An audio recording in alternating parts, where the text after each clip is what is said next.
Welcome to Let's Talk Porsche. I'm Joe here from Porsche Centre South Lakes, one of the Porsche Pros. Very exciting today. We are talking to you about the brand new Taycan. So this launched a couple of weeks ago. It is now available for order, though we don't have a physical car. We'll be seeing stock later on in the year.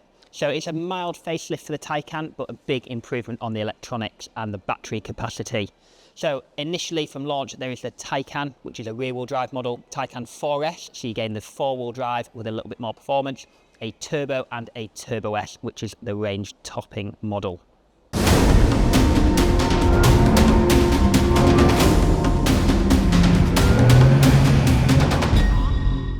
So the Taycan will start with a 300 kilowatt performance from the motors, so that's about 400 or just over 400 horsepower.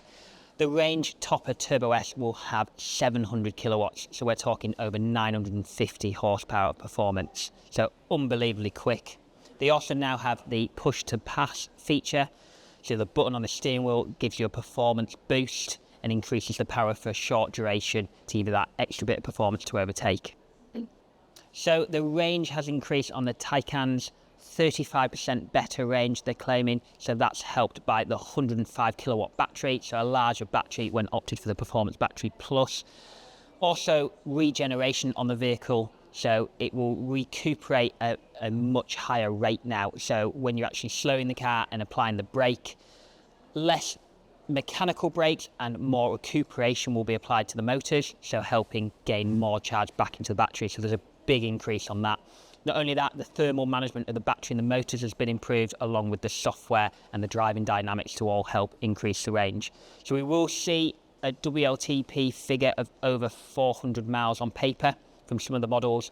Some of the others are just under. So hopefully realistic figures will get to road tests at a future date, but it could be anywhere from 250, 350 miles. We'll find out.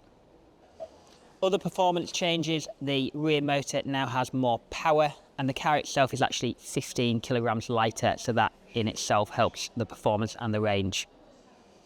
There's some really nice options available on the new Taycan. Active Ride has to be our favourite. This is a fully adaptable suspension system which can compensate for roll, dive in the vehicle when accelerating, braking, turning.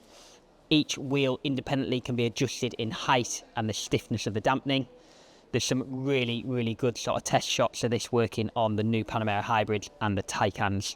It will also mean that when you get out of the vehicle itself can lift, and it lifts in a matter of milliseconds to a much more comfortable height to gain access in and out of the car. So that's a really nice feature we're looking forward to experiencing.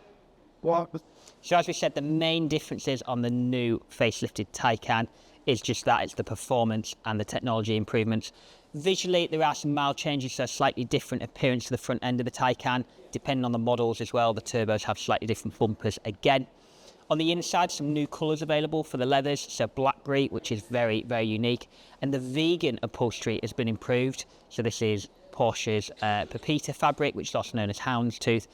That looks really nice to me, the vegan interiors, and they do that in a black or a grey contrast, so it'd be nice to see them. So another really nice option that's now available is the illuminated Porsche badge on the back of the car. So the Porsche emblem will now actually be not only 3D sort of embossed, it will illuminate in red, which I think will be a really nice option for people to go for. The standard specification has been increased drastically on the Taycan, so the electric charge port covers that we see as a common upgrade, they are now standard. Ambient lighting, so you can set the ambience of the interior through a multitude of different LED colours. That's a standard feature as well. So they've also lifted the standard trim up. So with the improvement in the battery technology and the recuperation, which is now up to 400 kilowatts from what was 290 through the braking, the charging performance has increased. So Taycans were already super fast at charging, so maxing out at 270 kilowatts. That's now been improved, so they now max out at 320 kilowatts on a super fast charger. This means we're seeing charge times drop to sub 20 minutes from, say, 10 to 80%. So unbelievably fast charging now at 320 kilowatts. So there you are, that is a brief overview on the brand new Taycan. As I said, we should be expecting the first cars to land with us in the next couple of months. If you are interested, please inquire with our sales team here at Porsche Centre South Lakes.